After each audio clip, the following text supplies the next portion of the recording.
Kita bahas malam ini pemirsa bersama dengan pakar cuaca dan iklim ITB, Army Susandi. Selamat malam Bang Army, Assalamualaikum Bang. Waalaikumsalam, selamat malam Mas Yudi. Nah ini kalau ada Bang Army di sini menjelaskan tadi pasti jauh lebih lengkap begitu ya. Karena kalau saya hanya sekilas saja dari yang saya baca dari Bagus, Mas Yudi. Dari sumber itu. Sudah sangat komunikatif sebenarnya.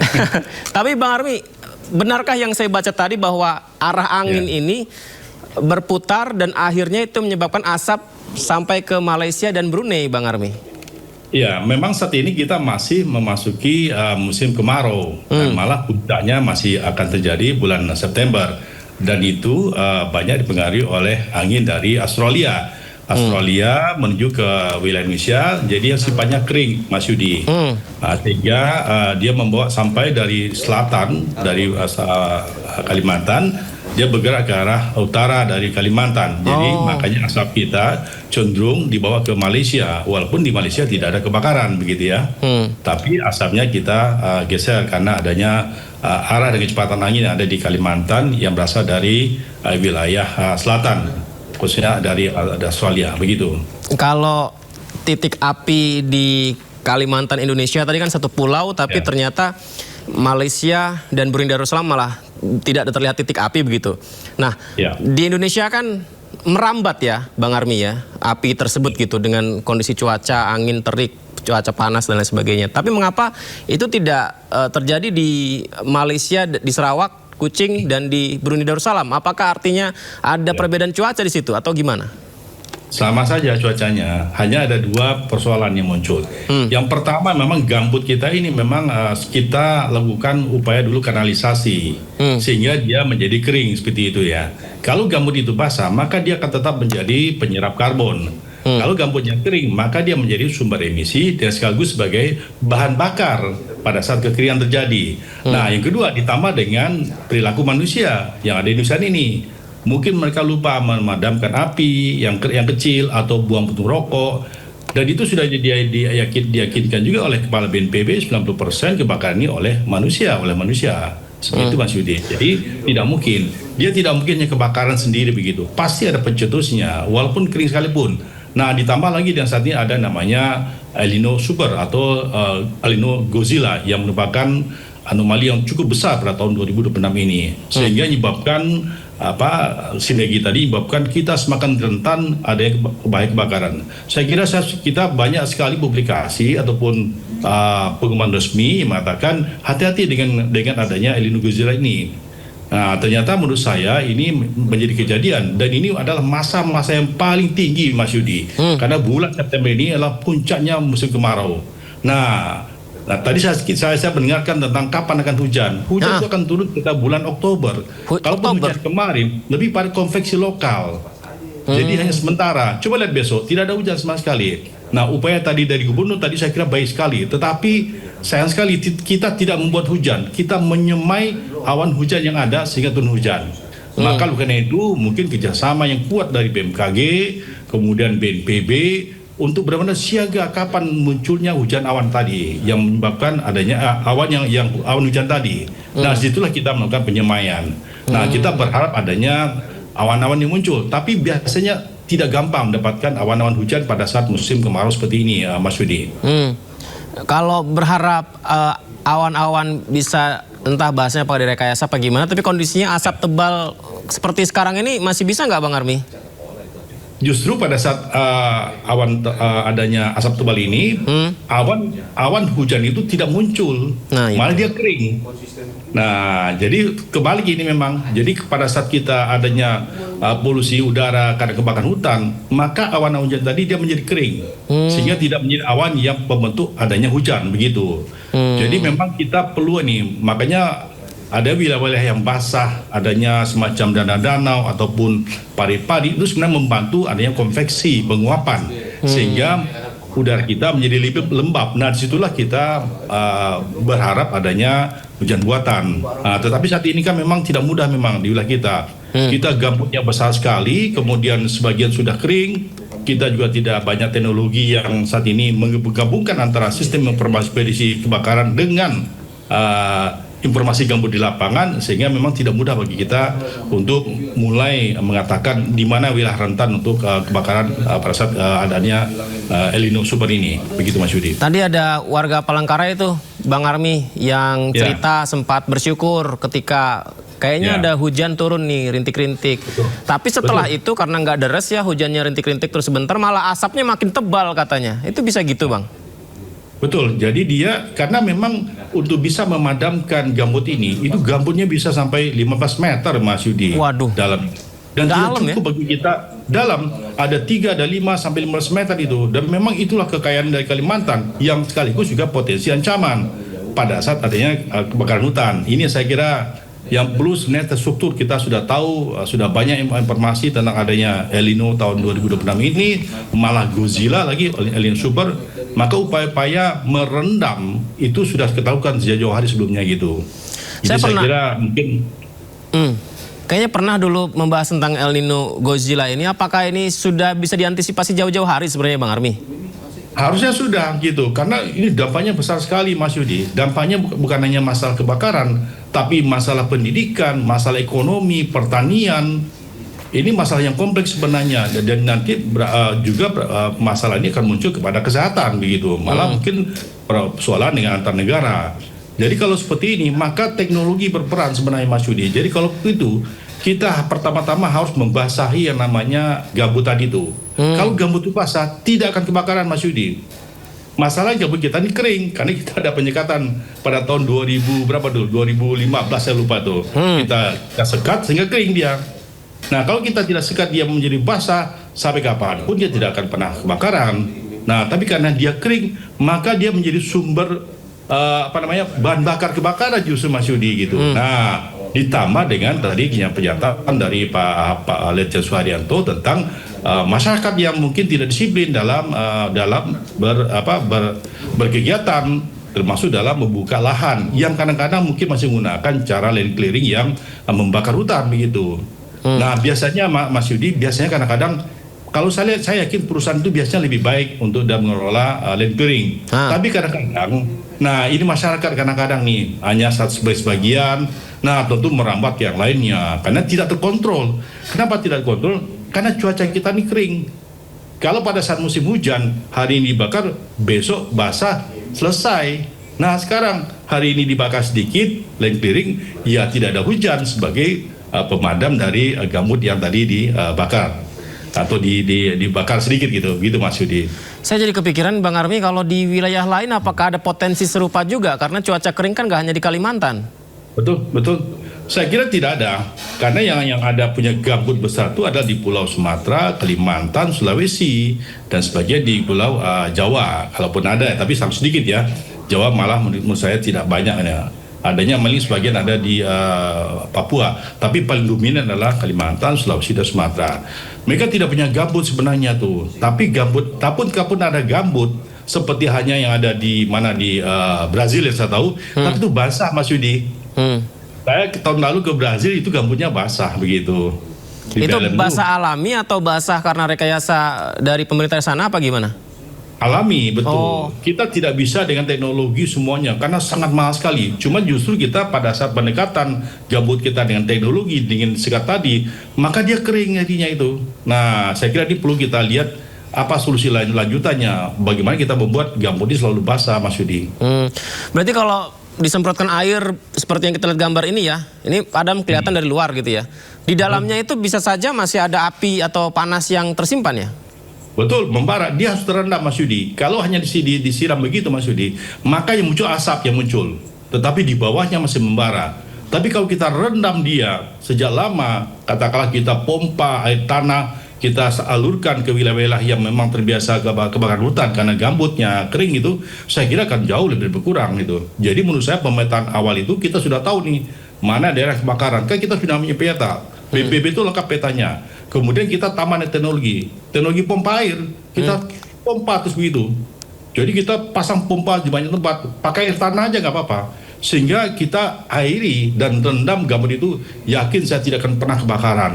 Walaupun dibakar oleh masyarakat sekalipun ya, karena dia terendam. Nah sekarang ini kan akan ada kering, karena tersekat-sekat, maka kita basahi dengan air di atasnya, hanya keluar asapnya, tapi di bawahnya masih terbakar seperti api dalam sekam gitu Mas Yudi. Baik, Bang Armi dan juga pemirsa, kita lihat dulu ya, ini ada informasi tentang, ya tadi sempat dibahas juga dengan Bang Armi ya, tentang langganan tiap tahun Kalimantan darurat kebakaran hutan dan lahan, puluhan ribu hektar lahan terbakar, membuat relawan pemadam karhutla kelelahan bahkan pingsan. Mau keluar dia keluar. Buat. Akibat kelelahan memadamkan kebakaran hutan dan lahan serta terkepung dan menghirup asap pekat, 2 relawan di Sampit Kabupaten Kota Waringin Timur, Kalimantan Tengah jatuh pingsan. Rizky Mubarak, relawan ini bahkan terpaksa digendong. Korban pun dilarikan menggunakan ambulan ke Rumah Sakit Dr. Murjani Sampit untuk mendapatkan perawatan. Sementara Gusti, seorang petugas posko gabungan pengendalian karhutla, juga tumbang kelelahan akibat banyak menghirup asap pekat. Terlalu menghirup banyak asap dan ya lumayan jarak titik api cukup jauh dan besar juga apinya. Selama karhutla, para relawan ini jatuh bangun berjuang memadamkan karhutla, bekerja siang malam tanpa dibayar sepeser pun. Bahkan mereka membiayai sendiri kebutuhan BBM, makan, dan minum. Banyaknya titik api yang muncul membuat kebakaran terus meluas. Salah satunya di Kota Palangkaraya. Kalimantan lagi-lagi darurat kebakaran hutan dan lahan. Berdasar data BPBD, Kalimantan Barat jadi provinsi dengan luas karhutla terbesar, lebih dari 28.700 hektar. Kalimantan Tengah lebih dari 2.300 hektar dan Kalimantan Selatan 3.400 hektar lebih. Hampir sebagian besar wilayah di Kalimantan menjadi wilayah terdampak karhutla dengan masing-masing provinsi memiliki sedikitnya 3 wilayah paling terdampak. Kebakaran hutan dan lahan di Kalimantan mulai berdampak pada kehidupan warga, terlebih kabut asap pekat menyulitkan aktivitas warga dan membuat indeks kualitas udara memburuk. Rabu 19 Agustus, indeks kualitas udara di Kota Palangkaraya mencapai 487, masuk kategori berbahaya dan berdampak pada jarak pandang. Tim kontributor iNews melaporkan. Ya, Bang Armi, terkepung asap Kalimantan darurat karhutla. Apa ini sudah terjadi, nasi sudah menjadi bubur? Kebijakan apa yang harus segera dilakukan? Apakah cukup hanya menyemprotkan air lebih banyak, lebih basah sehingga api padam? Apakah cukup sampai di situ? Rekayasa cuaca, apakah cukup sampai di situ? Atau ada kebijakan lain sebenarnya lebih urgent untuk segera dilakukan, untuk diterapkan kebijakannya? Ya, saya kira kebijakan dulu adanya kanal tadi sebenarnya bagus sekali. Cuma saat itu kita tidak memelihara kanal tadi sehingga dia bisa membasahi gambut, yang pertama. Yang kedua, menurut saya ketegasan dalam hal hukum bagi para pelaku yang membakar hutan tadi, baik sengaja atau tidak sengaja, saya kira ini perlu kita tegakkan. Dan rata-rata biasanya kita tidak menang dalam hal peradilan untuk mengatasi si pelaku ini. Dan itu menurut saya, kalau misalnya kita lakukan efek jerah pada masyarakat atau pada pelaku perusahaan sekalipun, saya kira ini akan menjadi suatu hal yang mengurangi potensi kebakaran hutan oleh akibat manusia seperti disampaikan oleh BNPB. Saya kira itu, Mas. Saya kira pada teknologi lain misalnya, saya kira beberapa teman-teman dari kehutanan punya namanya Sipongi gitu kan, atau aplikasi, kemudian ada Firewatch ataupun yang lainnya, dan itu dihubungkan dengan satelit Terra. Nah, tapi kita sebaiknya secara teknologi pun kita juga bisa hubungkan dengan kondisi lapangan yang bisa mendeteksi berapa tinggi muka air gambut yang ada secara real time. Nah, kalau di secara teknologi kita gabungkan, kemudian ada masalah hukum yang kita tegakkan dan masyarakat yang perlu kita bina dengan baik, tentunya kita gerakkan supaya jangan sampai tidak mengganggu kehidupan yang lain. Nah, saya kira ini akan lebih terstruktur bisa mengatasinya. Tapi saat ini menurut saya yang paling penting adalah bagaimana kita sejauh mungkin membasahi gambut ini. Karena ini masih sebulan lagi menurut saya Pak Mas Yudi. Saya kira BMKG sudah memberikan informasi yang cukup baik. Nah, saat ini bagaimana kita secara teknologi membasahi gambut itu sendiri. Nah, Dan ini menurut saya sebaiknya lakukan pada daerah yang langganan dulu nih, langganan memang selama ini rentan terhadap adanya kebakaran hutan itu. Nah, kenapa demikian? Karena biasanya itu sudah rutin di tempat-tempat itu juga biasanya, Mas Yudi. Sehingga kita lebih antisipasif. Karena apa? Karena di situ ada perkebunan, apakah milik masyarakat atau milik dari perusahaan gitu. Nah, ini saya kira yang perlu kita lakukan secara jangka pendek begitu, Mas Yudi. Ada beberapa sungai di Kalimantan juga surut tuh, Bang Army. Itu juga faktor cuaca, kekeringan itu berarti apakah memang separah itu apa gimana, Bang? Iya betul, saya kira ini sudah disampaikan oleh BMKG dan juga oleh WMO dan juga dari teman-teman dari BRIN, dari ITB mengatakan puncaknya akan terjadi pada bulan September ini dan nanti akan turun kekeringan ini pada bulan Oktober. Saya kira ini hampir sama nih. Pernah saya juga melakukan prediksi pada beberapa tahun lalu, maka puncaknya bulan September. Artinya apa? Potensi kekeringan dan kebakaran ini masih akan terjadi. Jadi upaya-upaya sifatnya taktis dilakukan oleh teman-teman termasuk dari relawan tadi, saya kira ini sangat baik sekali dilakukan di lapangan karena itu tidak mudah, kita sangat besar sekali wilayah kita. Nah, berikutnya adalah kita harus antisipasi, benar-benar kita disiplin karena saya tahu ada beberapa laporan ya memang karena kebiasaan yang selama ini membakar dan yang tidak sengaja barangkali itu malah dampaknya kepada anak sekolah yang tidak bisa sekolah dengan baik, orang tidak bisa bekerja, kegiatan malah berkurang. Sebagian ini menurut saya harus kita lakukan secara penegasan disipliner di lapangan. Saya kira ini aparat akan sangat baik bisa turun tangan untuk mendisiplinkan masyarakat soal ini. Berarti kalau penegakan hukum efek jerahnya masih belum begitu maksimal, tahun depan kalau cuaca kering, amit-amit peristiwa ini bisa saja terulang. Tahun depan tidak akan terjadi, Mas Yudi, karena tidak ada El Nino tahun depan. Begitu, Mas. Begitu. Tahun depan tidak ada El Nino. Betul, memang kuncinya. Jadi kalau kita bakar hutan sekalipun, tapi kalau pada saat musim hujan itu besok selesai masalahnya, karena besok ada hujan begitu. Tapi kita yang kebiasaan tanda kutip nih, yang sengaja atau sengaja membakar, dan kebetulan saat ini keringnya itu panjang. Ada keringnya 1 bulan satu tempat, ada keringnya 2 bulan, ada kering sampai dengan lebih 90 hari, Mas Yudi.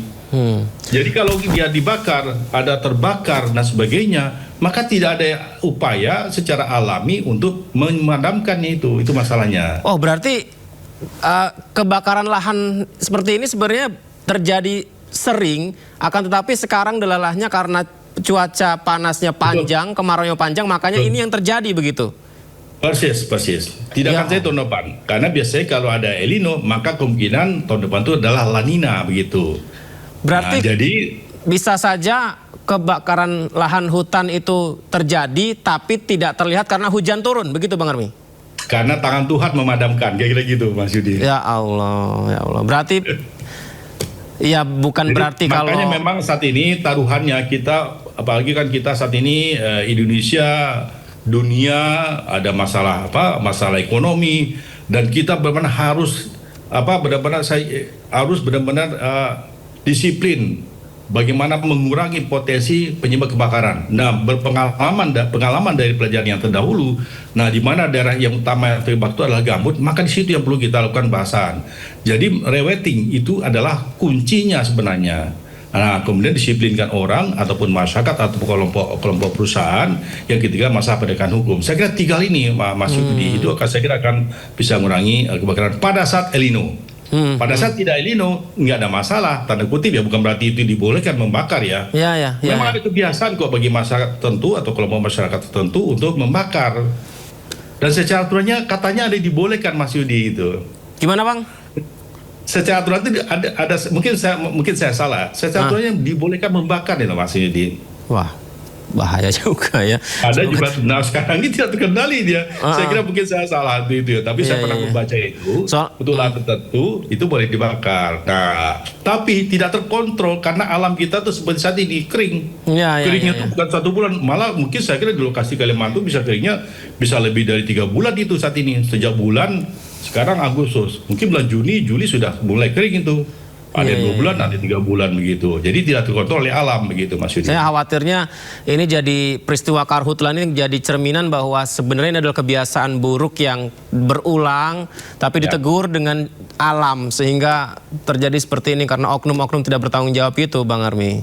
Betul, betul. Saya kira sama dengan yang ada di Australia, di California juga sama. Cuma mereka tingkat teknologi untuk bisa mengatasi itu mereka lebih baik. Nah, kalau di Australia itu malah itu sangat besar dibanding kita ini. Kenapa? Karena wilayah sangat besar sekali dan itu memang tetap manusia sebagai penyebabnya, begitu Mas. Iya. Dan itu mereka menurut saya tidak bisa dilakukan upaya reweting. Kalau kita bisa, Mas Yudi, cuma kita ini sangat besar Indonesia ini, besar sekali Indonesia ini, dan tidak mudah memang. Jadi memang harus berkelompok, harus bersama-sama kita mengatasi ini. Ada komponen masyarakat, ada komponen dari pemerintah daerah, ada dari pemerintah pusat, dan juga di komponen lain. Swasta pun harus dilibatkan di sini, karena kalau tidak kan mereka juga rugi. Iya. Atasnya mereka jadi terganggu, Mas Yudi. Bang Army, satu lagi Bang, ini kan bukan mencampur adukan ilmiah dengan agama sih, tapi kan warga berdoa bersama-sama. Saya juga jujur mendoakan semoga hujan segera turun sehingga di Kalimantan apinya padam, asapnya bisa terurai gitu.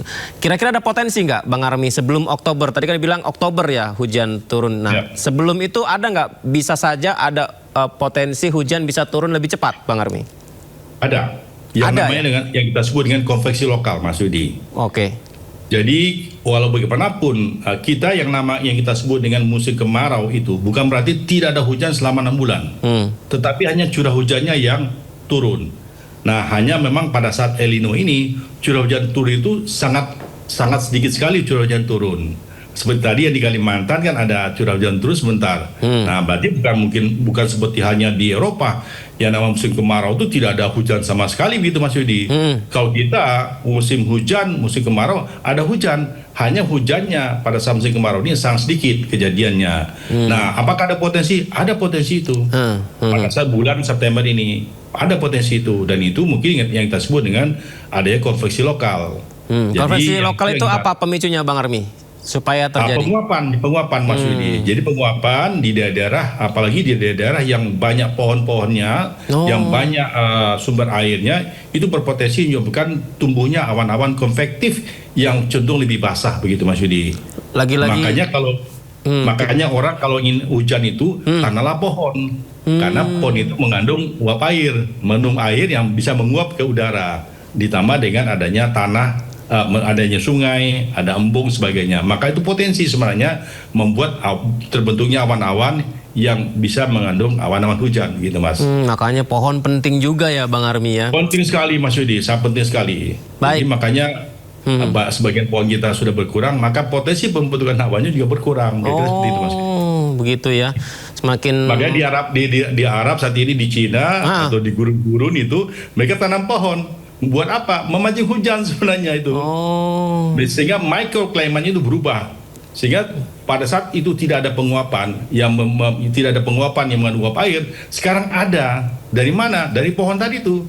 Pohon mengandung air, maka terbentuklah awan-awan yang bisa lama-lama sebagai awan hujan gitu, Mas Yudi. Berarti kalau manusianya egois, nebang pohon dijadiin bangunan, ketika cuaca terik nggak turun-turun hujan, jangan protes gitu ya, Bang Army ya. Iya seperti itu ya, Mas Yudi. Ya mudah-mudahan ini kita cepat berlalu ya. Saya kira teman-teman sudah bekerja keras, BNPB, BMKG. Wah, kelelahan mereka, Bang. Kasihan, Bang. Wah, betul. Saya pernah di lapangan soalnya, dan itu tidak mudah. Untuk pindah dari suatu tempat ke tempat lainnya, terbang pun kita, waduh, sangat sulit sekali, Mas Yudi. Dan itu saya mengalami cukup lama di Kalimantan, merasakan dampaknya akibat kebakaran hutan itu. Baik, Bang Army, terima kasih banyak ya. Izin nanti kita bisa ngobrol kembali ya, Bang Army ya. Selamat malam, Bang Army. Terima kasih.